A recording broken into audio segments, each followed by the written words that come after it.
Mary Jane Thompson was born in 1962 to Norman Thompson and Lenore, growing up in a small town called Cheek in New York. She was the third daughter, with two more sisters joining the family later on. Mary Jane always dreamed of becoming a model, even from a young age. Despite her big dreams, she remained kind and thoughtful. After finishing high school in Cleveland, she began her journey. She lived in various big cities like California, Houston, and Los Angeles before settling in Texas. Her family remembers the last Christmas they spent together before Mary Jane moved away. She gave her sisters, Selena and Kathy, special gifts, but they didn't realize it would be their final holiday together. In 1983, at 21 years old, Mary Jane moved to Dallas, Texas, determined to make her dream of becoming a model come true. Her dreams were indeed huge, but the young girl never hesitated to work hard for them. During the 6 months of living in Dallas, Mary was working 2 jobs, full-time in a florist supply shop and part-time in a local restaurant. However, most of her income was spent on food. Went into paying for her acting and modeling classes, something she hoped would help her break into the industry. On February 11, 1984, at around 4:30 p.m., Mary Jane Thompson left her part-time job as a hostess at the restaurant near Lover's Lane and Greenway Drive. She took a bus to the Trinity Medical Clinic, located on the former Industrial Boulevard, to get a checkup for an ear infection. However, she was unable to do this as the clinic was closed. Tragically, that was the last time she was ever seen alive. 2 days later, on February 13, 1984, the authorities were called to a warehouse on the 2300 block of Irving Boulevard in the Stemmons corridor of Northwest Dallas, Texas. After a female body was discovered near the railroad tracks behind the warehouse, it was evident upon inspecting the crime scene that this was a homicide. Police quickly identified the victim as 21-year-old Mary Jane by an ID card found in a nearby gym bag. The bag contained one leg warmer, while the other was wrapped around her throat. Her pants appeared to have been cut from her body. The body bore a bite mark and numerous other bruises.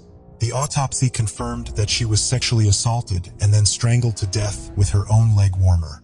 Unknown bodily fluids were also found on the corpse and preserved for later usage. However, this evidence wouldn't come into play for a very long time, as DNA technologies were not as advanced in the 80s as they are today. As authorities were unsuccessful in gathering further clues, the case began to turn cold. Although neither investigators nor the family lost hope despite decades passing by, there were no fresh leads to follow up on. Her family always posted her pictures and spread her story to keep her memory alive. It wasn't until 2009 any formal action could be taken in the progress of the investigation. Nearly 25 years later, in 2009, the Dallas Police Department reopened the case, and male DNA was discovered on swabs taken from Mary Jane's autopsy. But the DNA never matched a specific suspect, so the case went cold once again. In 2018, the police once again opened the cold case after Mary Jane's sister, Selena, called the investigators requesting a reinvestigation using new DNA technologies. The investigators worked with a team from the district attorney's office, while the FBI also joined the task force in 2020. In the same year, they began a thorough search on genealogical websites, using new technology like ancestry databases to identify potential relatives of the suspect based on DNA collected at the crime scene. The search narrowed down to a single suspect, 60-year-old Edward Morgan. Morgan was just 22 years old in 1984 and was a familiar face in the area as he lived a few miles away from Mary Jane's workplace. To confirm their suspicions, the FBI agents then surveilled Morgan's West Dallas home for a week where he lived alone. On February 15, 2022, a Dallas police detective and an FBI agent grabbed the trash that Morgan had dumped in front of his house. From it, a soda bottle and 2 water bottles were sent to a lab to undergo forensic testing. The DNA from the bottles positively matched the DNA taken during the autopsy. On February 18, 2022, after 38 years, Morgan was arrested and charged with capital murder. Her family was grateful to the investigators who never stopped working on the case. The news brought closure to the family as they finally knew who was responsible for taking Mary Jane away from them. Selena wrote in a Facebook post, "I know you are looking down and happy that they finally got him." Sadly, their father, who wanted nothing more than to find his daughter's killer, did not see this day as he passed away in 2020. Morgan is currently being held in jail with his bail set at $500,000. What do you think about it? Tell us your thoughts in comments below. Let's continue. Before we proceed, I've got an exciting surprise for you. We've launched a brand new channel dedicated to intriguing content such as old historical mysteries, cold cases, and particularly chilling horror stories perfect for bedtime. Drop a comment letting us know if you're a fan of horror stories or not. You can find the link in the description below. Let's find out who will be the first to explore it. Alright, let's dive back into the video. Viola Hagencourt was born on August 16, 1900 and grew up in a lovely home. Not much is known about her life. After divorcing her husband in 1928, she never remarried or even dated someone. It was before the Great Depression when the divorce occurred and Viola swore off men for the rest of her life. Despite loneliness, she never complained about anything in her life. She was known as a happy, generous, and friendly woman among family members and neighbors. In 1980, Viola was living in the Pebble Cove apartment complex, located on the 2500 block of West Winton Road in Anaheim, California, after moving from her longtime home in Milwaukee. Apparently, her family believed that the apartment complex in Anaheim was a safer community for a lone woman, which was also closer to the family members. A decision that would come back to haunt them. Viola regularly chatted with other residents and visitors outside her apartment and was often seen walking around the building. One of her neighbors, who was a high school student at the time, found Viola very sweet and called her grandma. She often took cookies to the elderly woman. In the evening, she propped open her door with a Campbell's soup can, a worrisome habit for an elderly woman, according to some neighbors who thought it was unsafe. Concerns would no longer be only concerns for the well-wishers of Viola in the early 1980s. A neighbor grew worried when Viola was not seen leaving her apartment for several days. They entered her apartment on February 18, 1980, only to make a horrific discovery. When authorities reached the scene, they found the elderly widow's body sprawled out on her bed.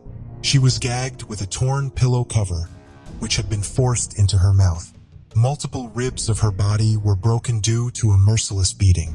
Blood stains were found on the bed under her pelvic area, and empty beer cans were found in the apartment. The cause of death was suffocation from the gag in her mouth. Although there were no marks of a forced entry into the apartment, signs of struggle were present in the bedroom. It was concluded that the old woman tried to fend off her assailant, but turned out to be no match for him. The medical examiner ruled that she was brutally raped before her demise, and semen was collected from the body. Viola was only 6 months shy of celebrating her 80th birthday when her life was ended in this heinous manner. However, the question of who raped and killed the elderly woman had no straight answer. Despite some physical evidence, investigators were far away from identifying possible suspects. Eventually, they would have to wait 4 decades before the mystery would be solved. As years went by, this case became one of the oldest cold cases in Anaheim City. In September 2020, the detectives decided to reopen the cold case. It was time to reinvestigate the case under the light of new DNA technologies, which had successfully brought closure to several decades-old unsolved cases across the country.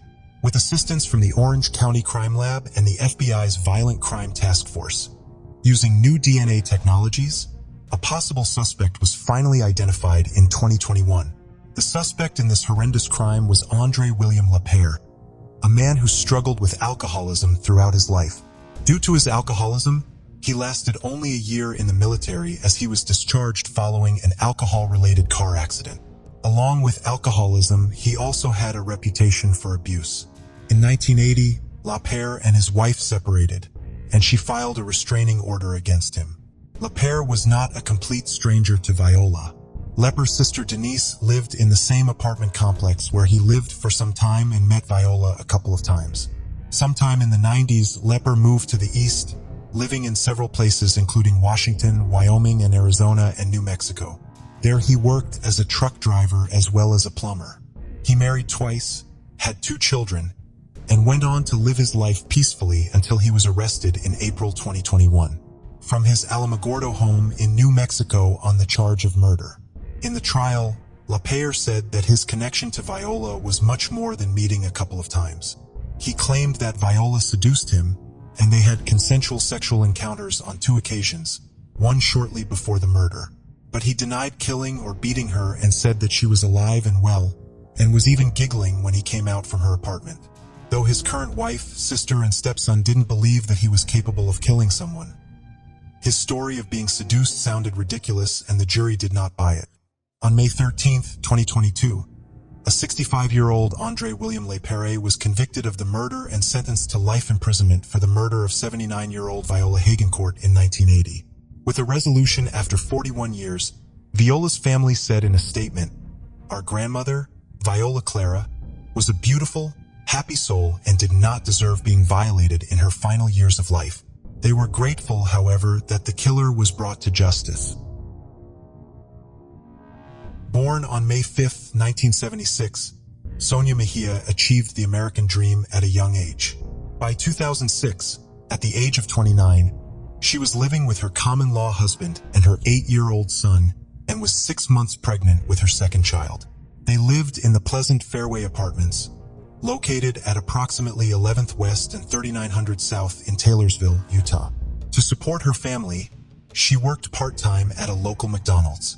But the dream would be shattered one fateful morning in early February 2006.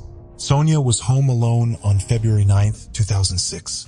At around 6 p.m., her husband returned home from work and made a gruesome discovery.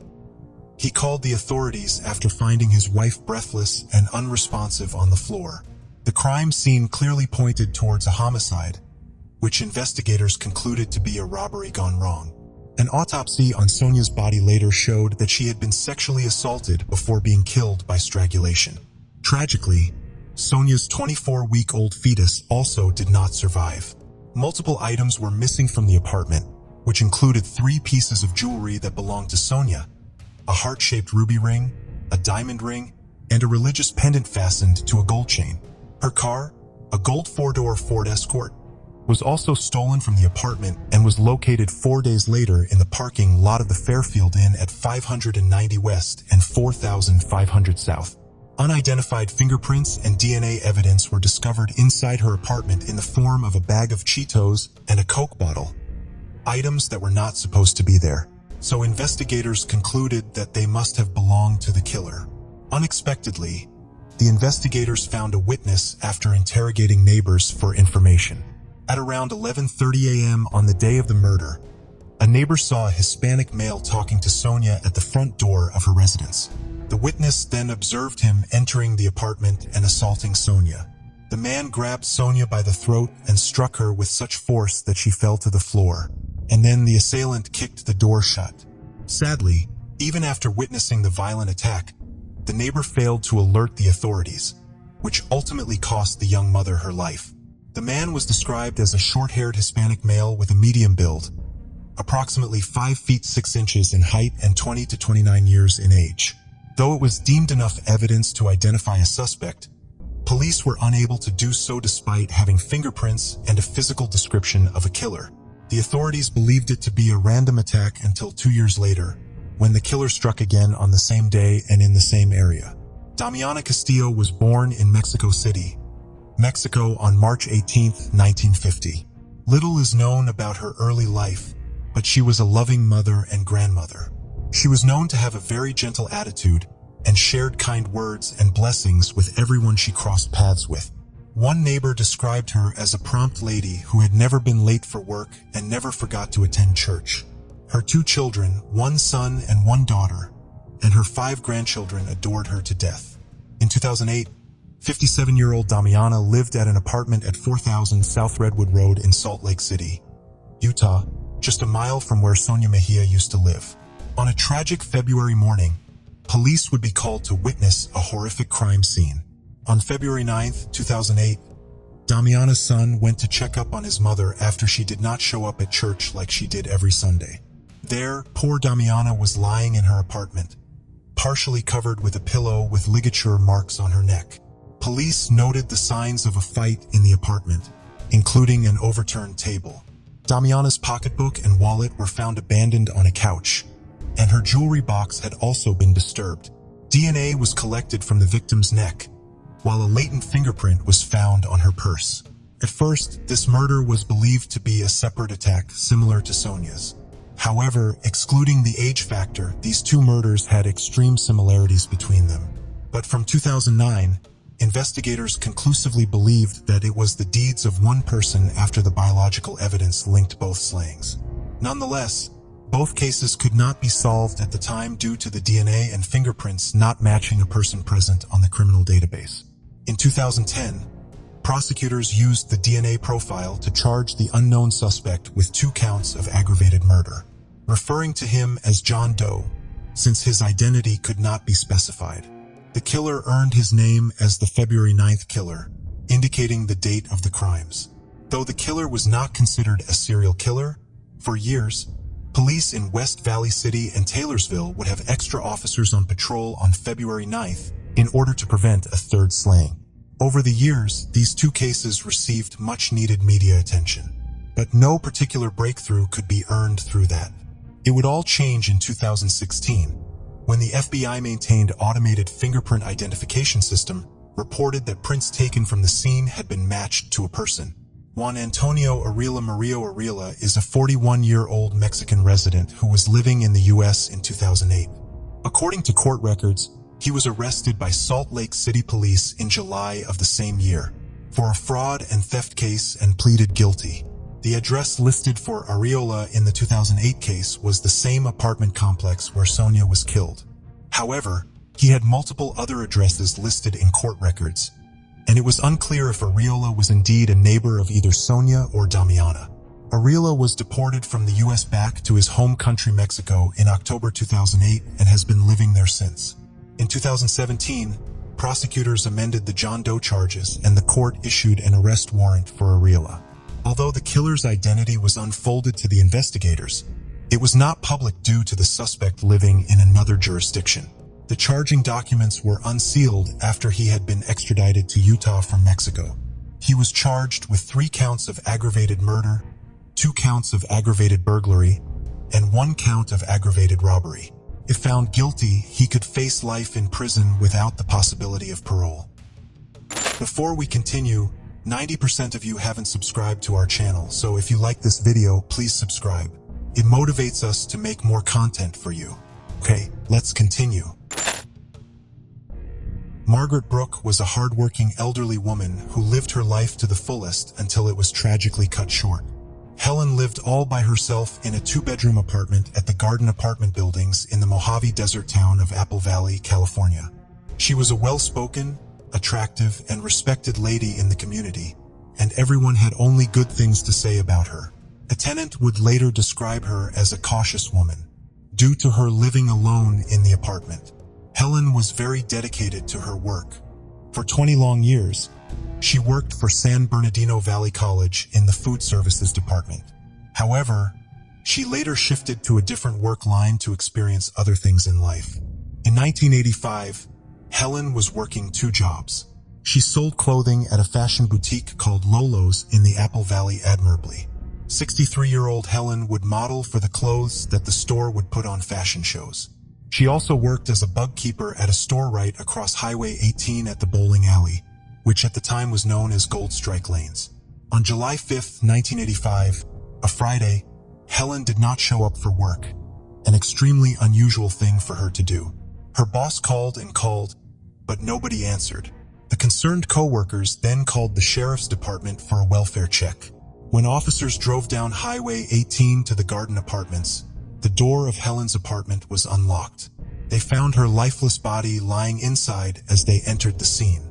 Not much evidence was present at the crime scene. However, DNA was collected from the scene, but nothing came of it since DNA technology was in its infancy back then. Autopsy results concluded that she died from strangulation by a nylon stocking. Despite conducting several interviews and polygraph tests, detectives could not identify a positive suspect, and the Apple Valley murder case remained unsolved for many years. In 2009, the case was re-examined and numerous items were sent for DNA testing. A DNA profile was developed for a suspect, but there were no matches in the DNA database.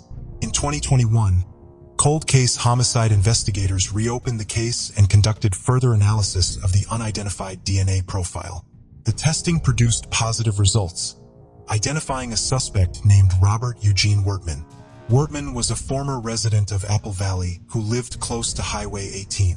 The name was not entirely unknown for the investigation. As a matter of fact, Wertman was considered a person of interest in the original investigation and was even interrogated at the time. Investigators learned that Wertman, then 37, met Helen in the days before her murder and returned to her apartment between July 3rd and July 5th. However, he claimed to have no knowledge of the crime and even denied going to the apartment. Prove his involvement in the murder. As fate would have it, he didn't stay a free bird for long. In August 1985, just a month after he murdered Helen, Wertman was arrested on suspicion of attempting to rape a woman at the Cocky Bowl restaurant and bar on Highway 395 in Victorville. He also had a Sonoma County rape conviction from 1978. With an extensive sexually violent criminal history, Wertman died in prison in 1995 while serving a 22-year sentence in San Bernardino County. Janet K. Urey was born on May 14, 1953, as the only daughter of Winford and Mary and Runyon. She grew up in a nice house in Tipton, Indiana, with her two brothers. After graduating from Tipton High School in 1971, she focused on starting a family. By 2004, at the age of 51, Janet lived in Kokomo, Indiana, near her daughter. She worked as a lab manager for 16 years at CNB Optical One in Kokomo and was known for being very good at her job. Janet and her daughter Carly Martin lived close to each other in the same neighborhood on North Appleton Way in Kokomo. Janet loved spending time with her granddaughter, her favorite thing to do. She also enjoyed gardening, using her computer, listening to music, and being outdoors. Holidays were important to Janet, and she loved cooking big meals for her family, even if it was a small gathering.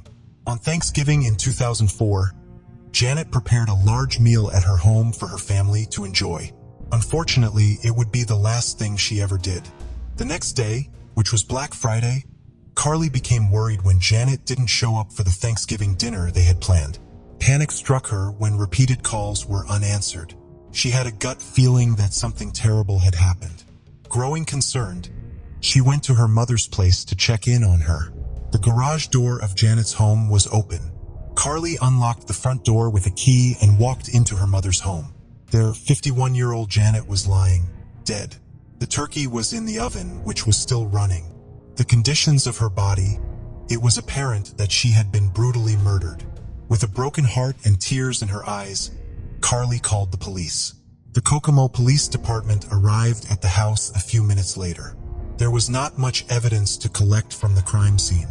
Although some blood was found at the crime scene, it was not enough to build a DNA profile. Police theorized that Janet most likely did not know her attacker, but let them in for some reason. Preliminary reports suggested that a struggle had taken place between Janet and her attacker. From the fact that the food had been left half done, they also concluded that Janet had been dead from the day of Thanksgiving. The murder shocked the close-knit community of Kokomo. No one had any idea who would want to kill a sweet old lady who greeted everybody. The crime scene was not giving away anything either. Although Janet's mourning family wanted nothing more than for her killer to be caught, with a lack of evidence, the investigation was not going anywhere. There were some sightings of a possible killer, as police found out in their investigation. Some neighbors had seen a white vehicle leaving the area at high speed around the time Janet was murdered. Still, the information did not lead the police anywhere. A ray of hope was seen 2 months after the murder when police identified a person of interest. Danny Case, a resident of Peru, had reportedly been going door to door to call for a ride. He seemed like a possible killer after a previous report indicated that Danny had been wanted in Miami County on suspicion of murder. 2 months later, on January 25, 2005, investigators got a big break when Danny ended up being apprehended. when he was arrested at Indianapolis International Airport on an outstanding warrant. But before Kokomo detectives could speak to him, he hung himself in his holding cell at the airport. According to Kokomo police, all the evidence pointed towards one man, Danny Case. However, there was insufficient physical evidence linking the deceased man to the crime. For years, people speculated the possibility of Danny being the killer of Janet, without ever coming to a conclusion. Perhaps the case would remain forever in the cold case files, if a witness had not come forward decades later. On January 14, 2022, Kokomo police announced the closure of Janet Yerry's murder case, due to a recent break in the investigation. According to the police, an acquaintance of Danny Case had recently come forward and told investigators that Danny once confessed to him about killing an elderly woman on North Apperson, right where Janet lived.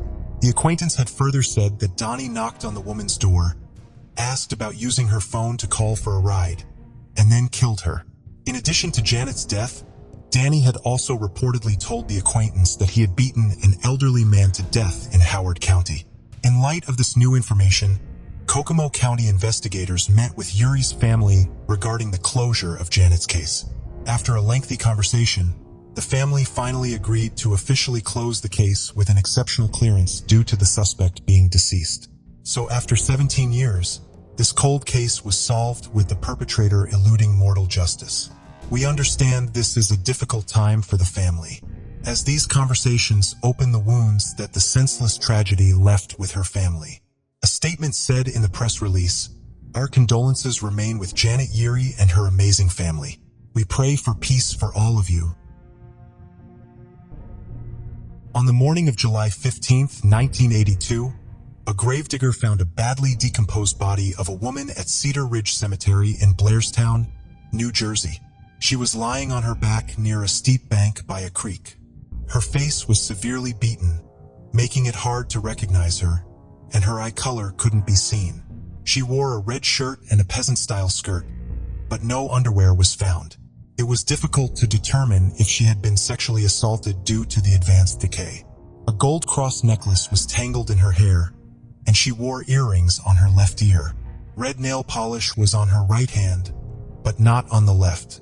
There were no surgical scars, birthmarks, or tattoos. Her front two teeth were darker than the others. No signs of assault were found. Forensic experts estimated her age to be between 14 and 18, and she had never been pregnant or given birth. The body had been exposed to the elements for days or possibly weeks before it was found. The hot and humid weather conditions made it more difficult for the forensic department to determine the specifics surrounding the time of death, revealed that she had attempted to fight back against the attacker. On January 22, 1983, Jane Doe was given a proper burial. Sadly, though, no family members were present at her funeral as her identity remained a mystery. Moved by the tragic story of this poor young woman, the townspeople donated the cost of the victim's coffin, headstone, and burial plot. Dead among strangers, remembered by all, were the heartbreaking markings on the tombstone. There was a possible sighting of Princess Doe before her murder. In an attempt to find information about this unidentified victim, detailed pictures of her clothing were shared with the public. After seeing images of the clothing in a newspaper, a woman reported to officials that she remembered seeing a girl wearing the same clothing purchasing on July 13, 1982, just 2 days before her body was found. However, like several others, this lead led nowhere. On June 30, 1983, Princess Doe became the first person to be entered into the FBI's National Computerized Unidentified Deceased Files. Through the years, the focus was shifted to many suspects, ranging from local residents to serial killers. However, all of them were eventually cleared, and frustratingly, police were back at square one. For many years, Princess Doe was wrongly thought to be Diane Janice Dye, a missing teenager from San Jose, California, who vanished on July 30, 1979. This theory held court with several law enforcement officials in the state of New Jersey, and who went so far as to declare Diane Dye as Princess Doe in a press conference. However, Lieutenant Eric Krantz, Princess Doe case's original lead investigator, maintained that Diane Dye was not a plausible candidate for Princess Doe's identity. Krantz's insights were backed up by Diane's family and the investigators in California who were disgusted by the conduct of the New Jersey law enforcement. Princess Doe's DNA was compared with a DNA sample from Diane's mother, Patricia, and it was conclusively determined that Diana Dye was not Princess Doe. In 2005, a convicted serial killer named Arthur Kinlaw wrote a letter to the police, expressing his desire to confess to another murder. According to the New York Times, Kinlaw had previously been charged with killing and dumping a girl's body in the East River. In 2005, Kinlaw, whom the police believed had run a prostitution ring in the past, wanted to tell the investigators about a young woman he had murdered in New Jersey. However, Kinlaw's claims couldn't be corroborated by the police due to a lack of substantial evidence at that time. Though investigators had collected DNA evidence from Princess Doe's body, it was only in recent years that they were able to test her earthly remains. In 2007, the body was exhumed and the University of North Texas Center for Human Identification analyzed the skeletal remains of Princess Doe. In 2012, a composite sketch was made to identify Princess Doe using DNA technologies, but it didn't lead to any new information. Then, in 2021, the Astrea Forensics Lab analyzed DNA from her teeth and eyelashes, and were successfully able to extract DNA from those samples, which were initially thought to be of no value. Indeed, Princess Doe's eyelashes and teeth were the keys to discovering her identity. After the first clue was grasped, other details started filling in. In 2022, investigators were able to finally identify Princess Doe as Dawn Olenek, a 17-year-old Long Island resident. Princess Doe's 40th anniversary was the day marked for the announcement of her identification. Dawn Olenek was born in a Christian home on August 5, 1964 in West Babylon, New York. In 1982, 17-year-old Dawn was a high school junior living with her mother and sister in Bohemia, New York. She left home on June 24, 1982 at her mother's request. The mother wanted Olenek out of the house. The reason why has never been clarified, and she was never seen alive again. Detectives believe that after leaving her home, somewhere, somehow, Dawn had crossed paths with Arthur Kinlaw. Kinlaw then tried to force her into sex work for a prostitution ring that he and his wife Donna ran in Suffolk County, New York throughout the 1980s. When she refused, he killed her in an attempt to get rid of a witness. Following the identification of Princess Doe as Dawn Olenek, Arthur Kinlaw was reconsidered as a suspect and later charged with Olenek's murder. If convicted, he will be facing another life sentence, along with the 2 he is already serving. For 40 years, law enforcement has not given up on Princess Doe. Warren County Prosecutor James Pfeiffer stated in a news conference. He added that science and technology played crucial parts in solving Olenek's murder. Olenek's surviving relatives sat with her photo pinned to their lapels at the press conference. For over 40 years, Dawn had been resting in a grave in the town of Blairstone, New Jersey. Now her family is deciding whether or not she should stay in New Jersey or come home to New York. Whatever their decision might be, investigators are relieved to finally have identified her and given Dawn Olenek her identity back. In the era of DNA advancements, victims deserve much more than a gravestone with no name on it. Hopefully in the future, no family will have to live their lives wondering about their lost loved ones. On July 31, 1960, a school teacher from Las Vegas named Russell Allen was looking for rocks to decorate his garden in a desert area near Congress, Arizona, just off of Old Alamo Road, 1.5 miles from Highway 93. After just a few moments, he stumbled upon something so horrific that would haunt him for decades. In the creek bed of Sandwash, a little girl's mother, badly decomposing, partially buried body was concealed. He wasted no time in notifying the authorities. As local police reached the scene, they found the body wearing a blue blouse and reddish shorts. The adult-sized rubber thong sandals that she was wearing were cut down to fit her feet, and leather straps fastened the sandals. Her perfect set of baby teeth remained intact. Her toenails and fingernails were painted bright red. There were no signs of fractured or broken bones, which ruled out the history of abuse, suggesting that this was a random attack. The remains were, however, charred, Detectives believe that the perpetrator tried to dispose of her body by burning it, but could not entirely accomplish the task. He then changed his plan and buried the body in the desert, but did not do a very good job of that either. An autopsy concluded that the body belonged to a child. The investigators estimated that the little girl was in the age range of 2 to 7 years, with an approximate height of 3 feet 5 inches. She weighed between 50 and 60 pounds. She was Caucasian and had brown hair, but it could have been previously tinted or dyed auburn. However, no one could tell if she had any birthmarks or distinctive spots on her body, due to extreme decomposition and charring. Her cause of death could not be determined, but officials considered this case a homicide based on the circumstances. It was a tragic case all around. Not only did the killer get away, even after such a monstrous act, but nobody even knew who this poor child was. However, people in the nearby Prescott community did their best to honor her.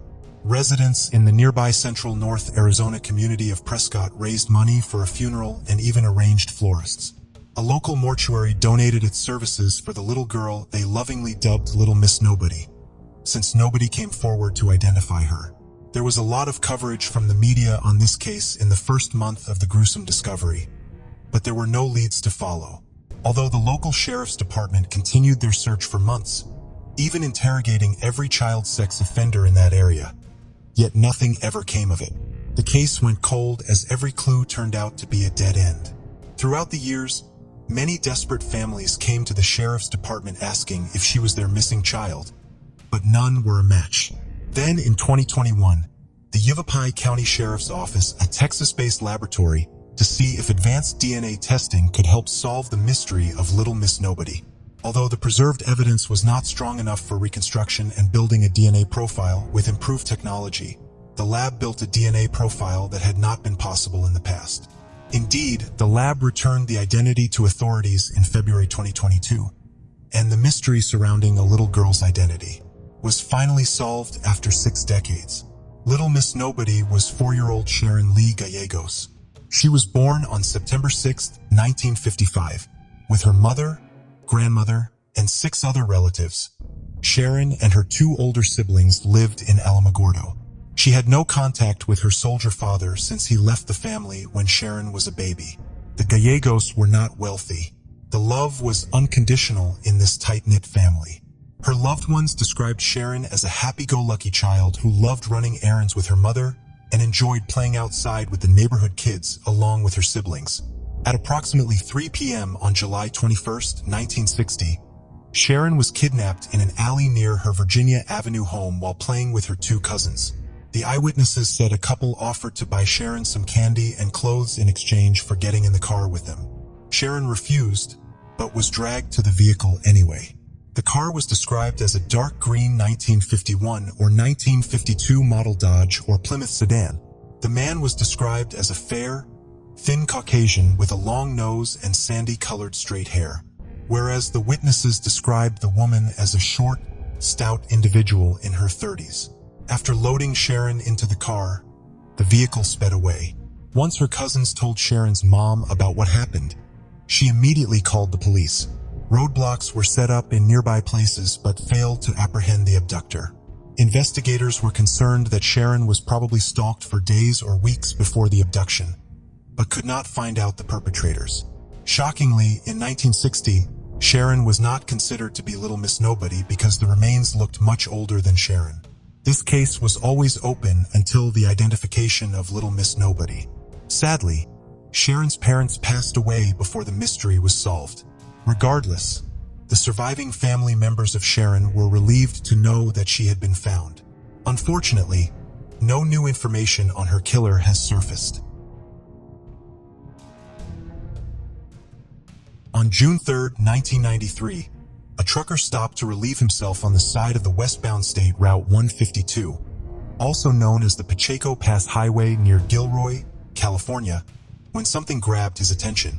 It looked like the partially skeletal remains of a human body.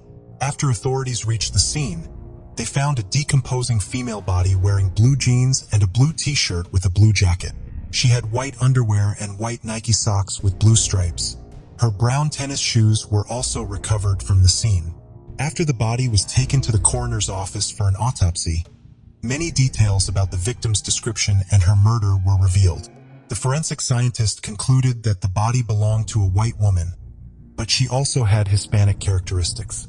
Most likely at the end of May 1993, she featured medium-length brown hair with brown eyes. At about 5 feet 2 inches tall, she weighed around 130 pounds. The 5-inch scar was found on her abdomen, possibly resulting from gallbladder surgery. She also had track marks across her arm indicating drug abuse. The manner of death was ruled a homicide by strangulation, and the body seemed to have been dumped after the murder. Even with all of these details, detectives faced difficulty finding out who this woman was. She did not match any missing persons in the area. No one came forward to claim her, nor could detectives connect any of the evidence to any person. Eventually, they started referring to her as the Blue Pacheco Jane Doe. The case went cold soon after the murder.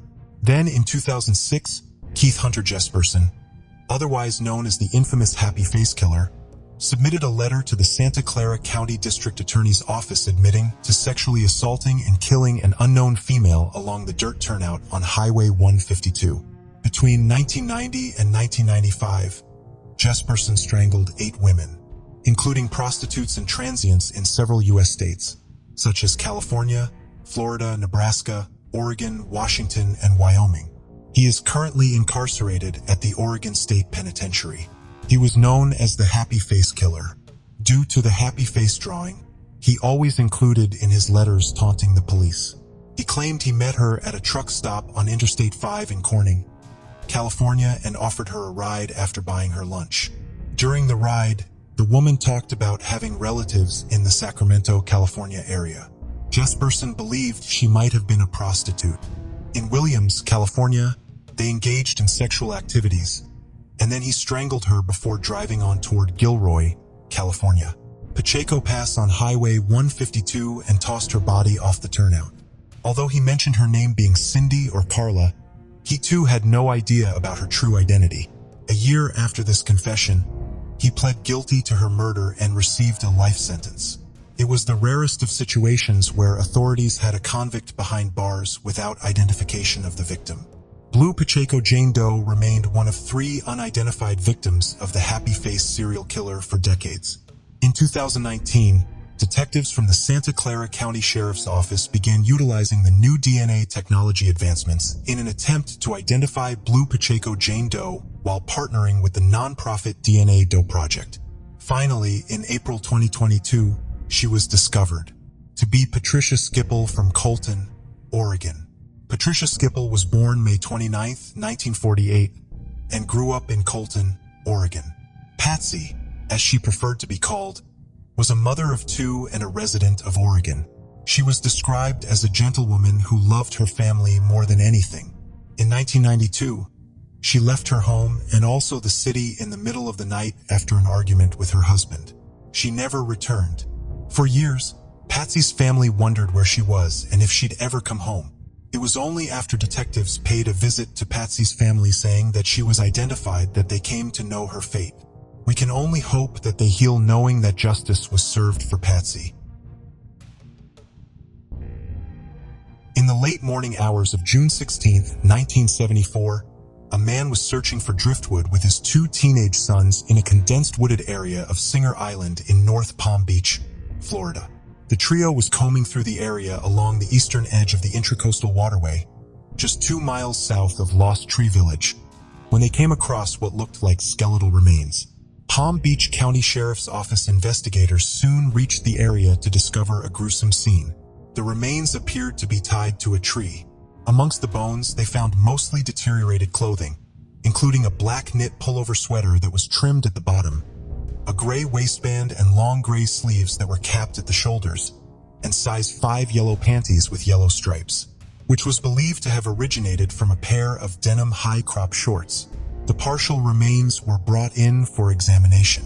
The remains were in such bad condition that the medical examiner could not determine the cause of death in the autopsy.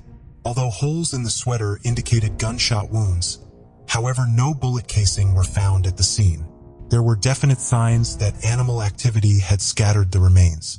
The medical examiner concluded that the remains belonged to a white female between the ages of 14 and 25.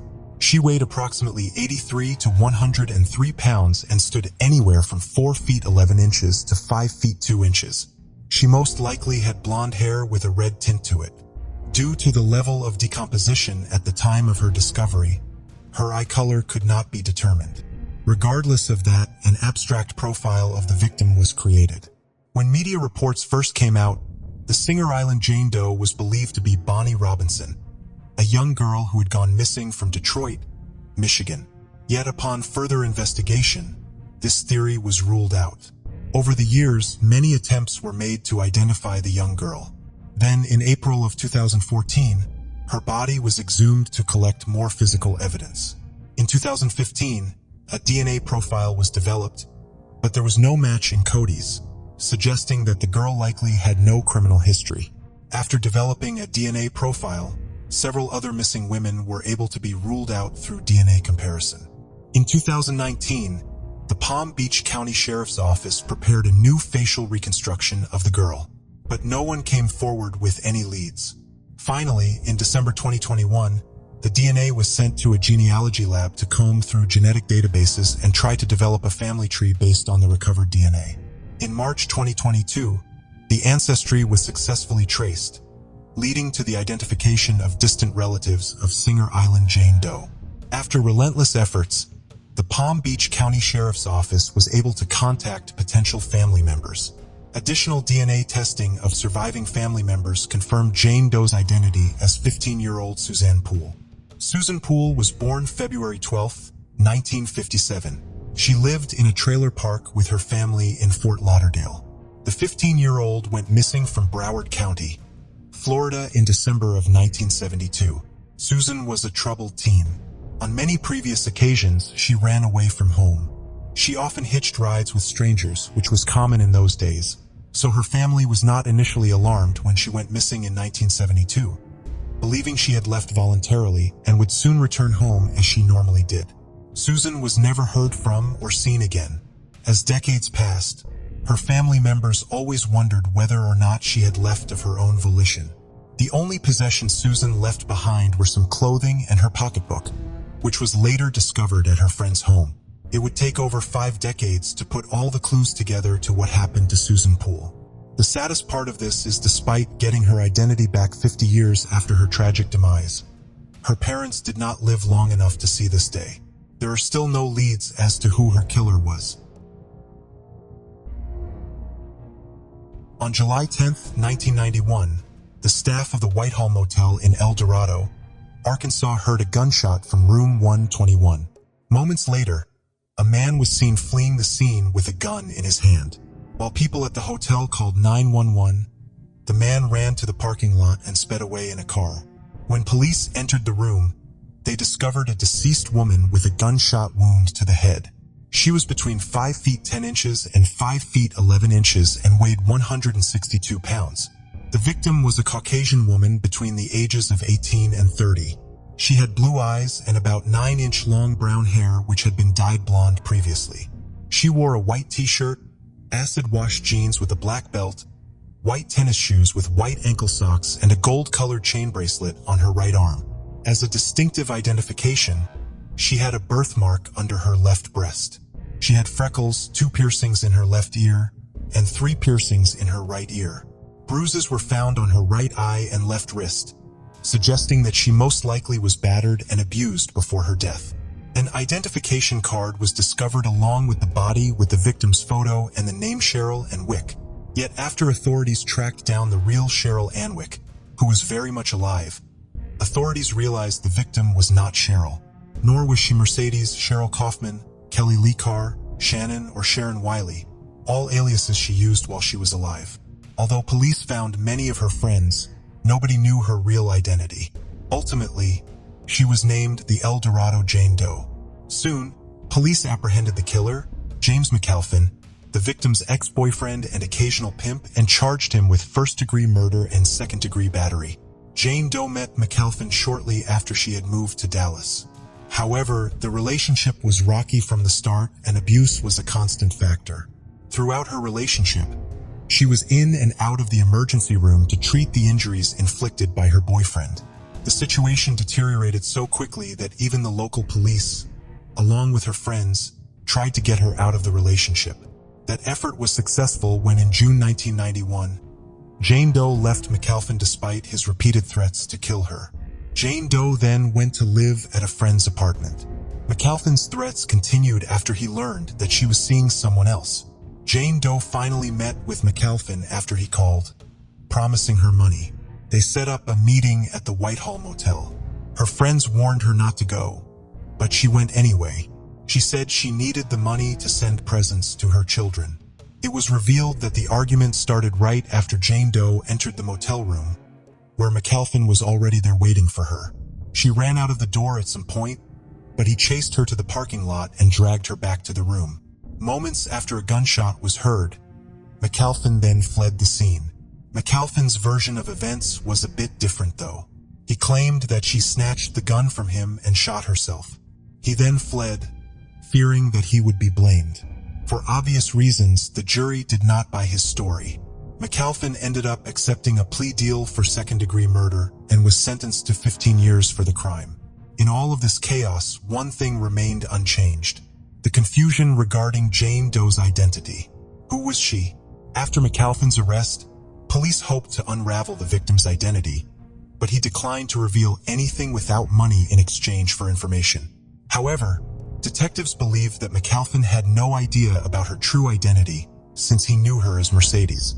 A Bible was also found in Doe's possession that contained several names of the Stroud family. When police reached the Stroud family, they were convinced that Jane Doe was not related to this family since they were African American and she was white. However, she had lived with them for some time in mid to late 1990 under the name Cheryl and Wick, a runaway from Louisiana who had just moved there from Minneapolis, Minnesota. A bit more information came to light after the police dug deeper. While staying in Dallas, Jane Doe worked at a local KFC full-time, but occasionally engaged in prostitution to pay her bills. Between 1990 and 1991, she was arrested 4 times for different charges, including prostitution, public lewdness, and writing bad checks, each under the name Cheryl and Wick. Although police had reconstructed some of Jane Doe's movements before her death, unmasking her identity seemed an impossible task considering she told numerous different stories to different people. To some people, she said that she used to be a stripper, was from out of town, and had 2 kids raised by her mother with whom she did not get along. To others, she had said she was in the witness protection program and that her father was in the mafia. Some had heard that she was wanted for bank robberies on the East Coast. There were even rumors of her being on the run for the murder of a truck driver. But none of these could be proven as a fact, and she remained the El Dorado Jane Doe for decades. This case is very bizarre considering, unlike most other Jane Doe cases, authorities had real-life photos of the victim, her killer behind bars, and people knew her before her death. The only puzzle piece missing was her true identity. In 2019, Yolanda McCleary, a genealogy researcher and crime scene investigator, approached local law enforcement with her team to help identify Jane Doe. After several search efforts and DNA profile work, Yolanda and her team were finally able to track down a distant cousin using GEDmatch. From there, they were able to reconstruct a family tree. After more than 30 years in 2022, El Dorado Jane Doe's real identity was finally made known.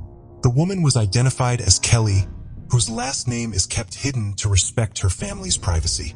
In 1968, Kelly was born in Virginia to a woman named Brenda.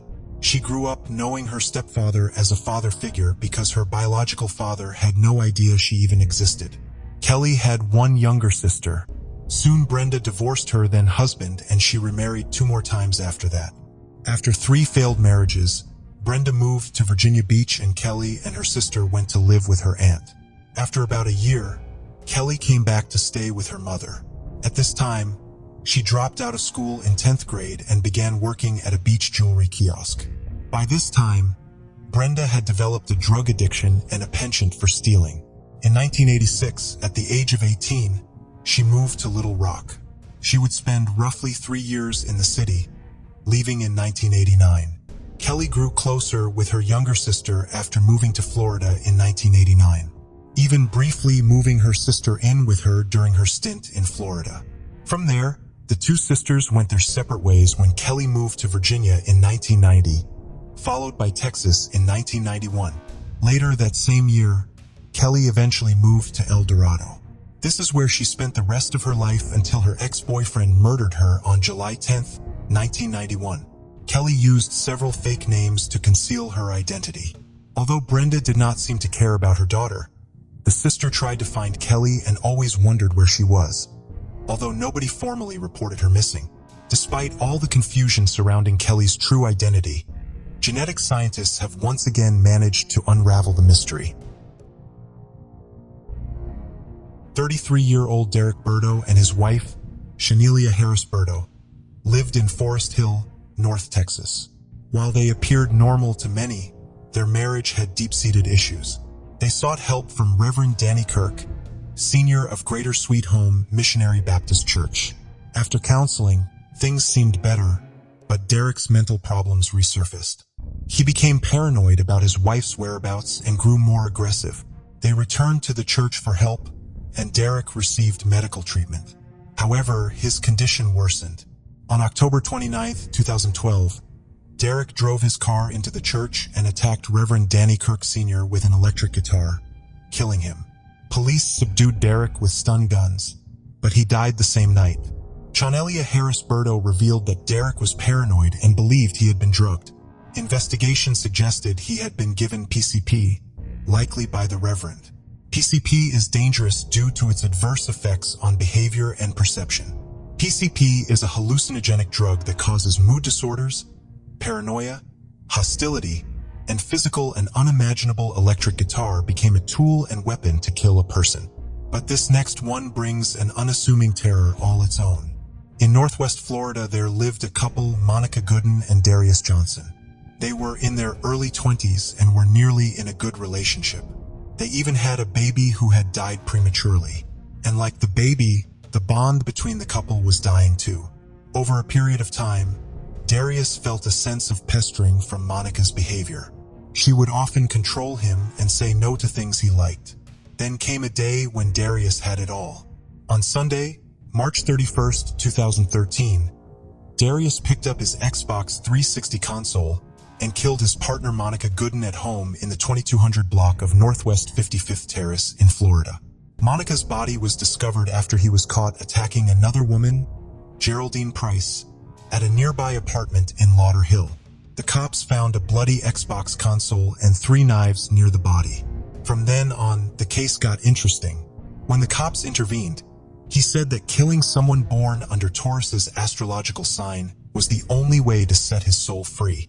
Wasn't even a Taurus.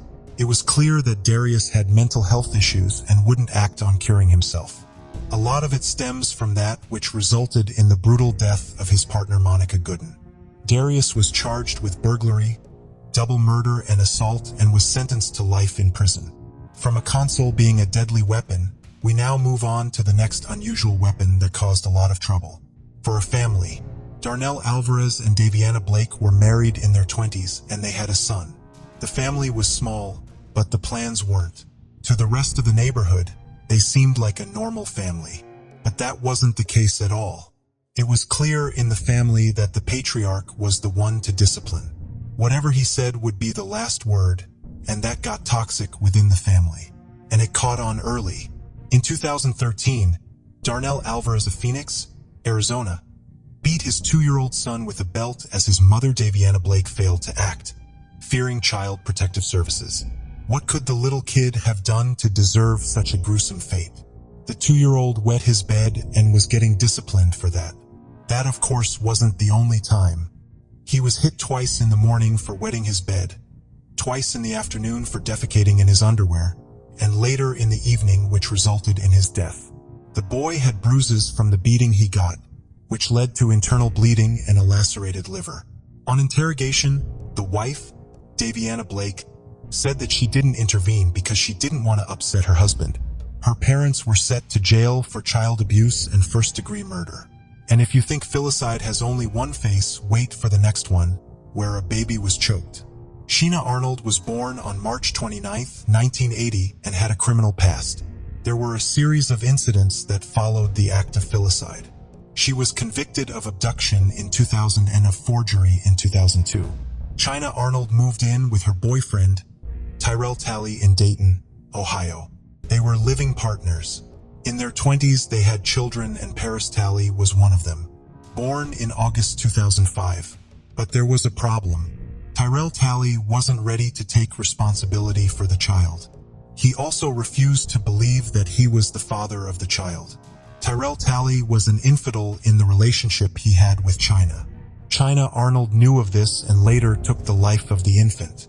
On August 29, 2005, when China was intoxicated, she placed her baby in the microwave for over 2 minutes when her boyfriend wasn't at home.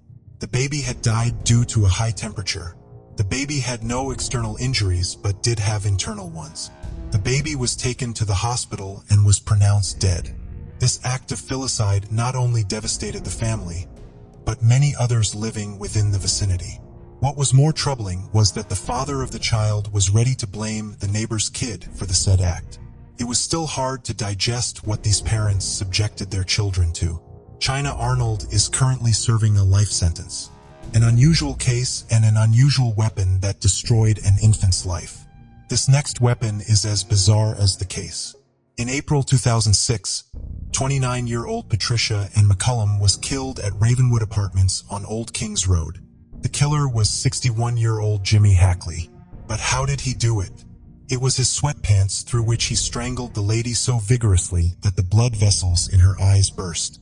It took some time for the 61-year-old to do the act, but somehow he managed to do it. Jimmy tied Patricia up with a pair of pajamas and choked her with sweatpants. Before the murder, he had called Patricia several times, and that was how the investigators could connect him to the case.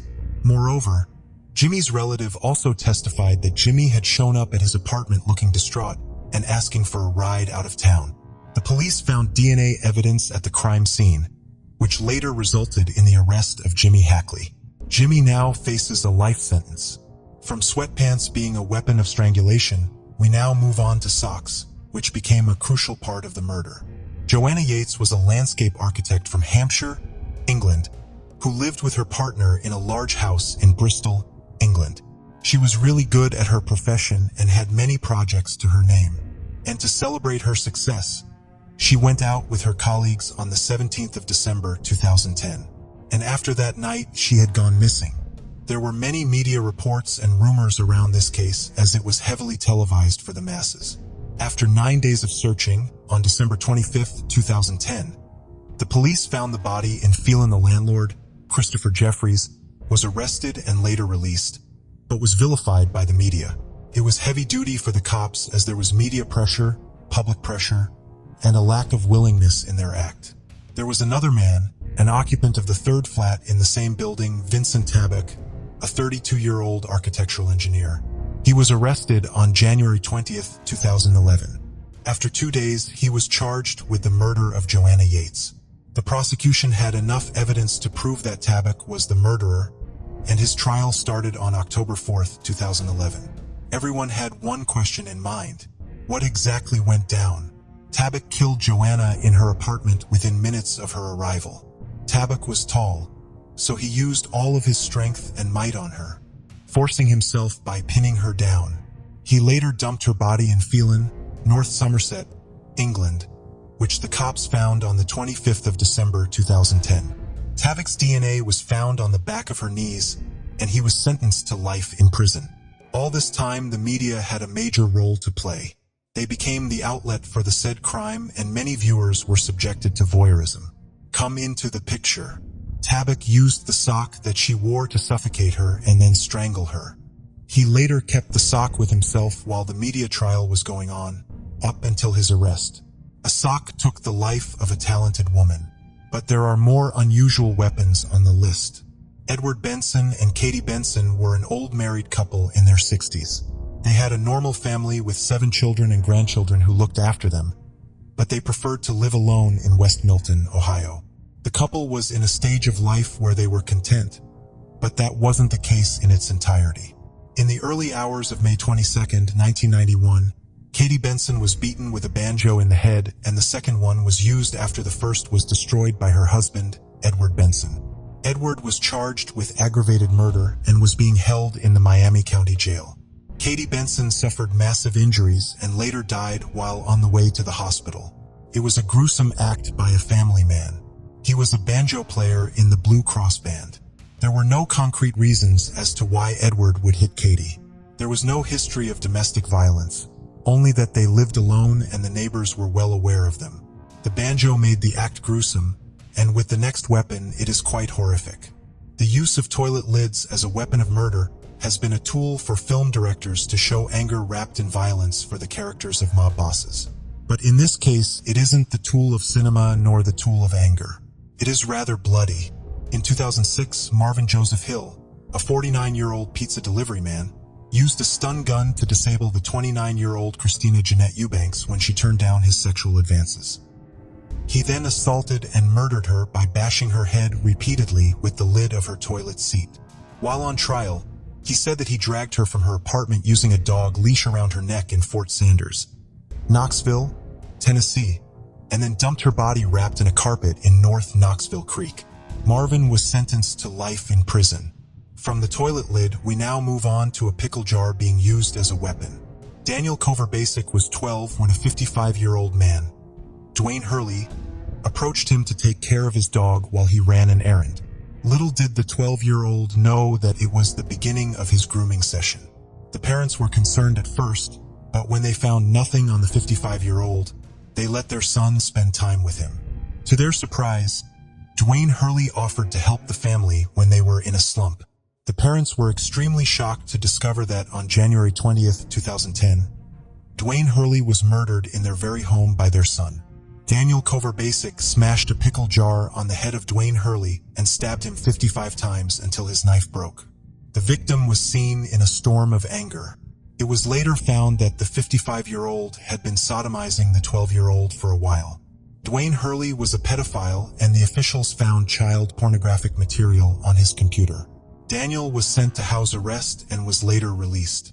After the deadly use of the pickle jar, we now move to a crucifix as an unusual weapon. Karen Walsh was a 45-year-old pharmacist in Newry. She was well-to-do and had a 2-year-old son. Marie Rankin was an 81-year-old Catholic living in Newry. She was Orthodox. They would often cross paths, exchanging pleasantries with each other. Marie Rankin would often tell Karen to be responsible and make an effort to take care of her child. Karen couldn't take the constant nagging that Marie passed on. On Christmas Day in Newry, Marie Rankin was beaten with a crucifix and was sexually assaulted. That day, Karen was drunk and angry. She lashed out at her with a crucifix that had been given as a wedding gift to Marie Rankin. The degradation further extended to Karen removing Marie's clothes and sexually abusing her. In the court of trial, Karen Walsh showed no remorse for the incident, and neither did she explain the reason for the said crime. It is hard to imagine how humans can extend their thoughts and act as evil as they can.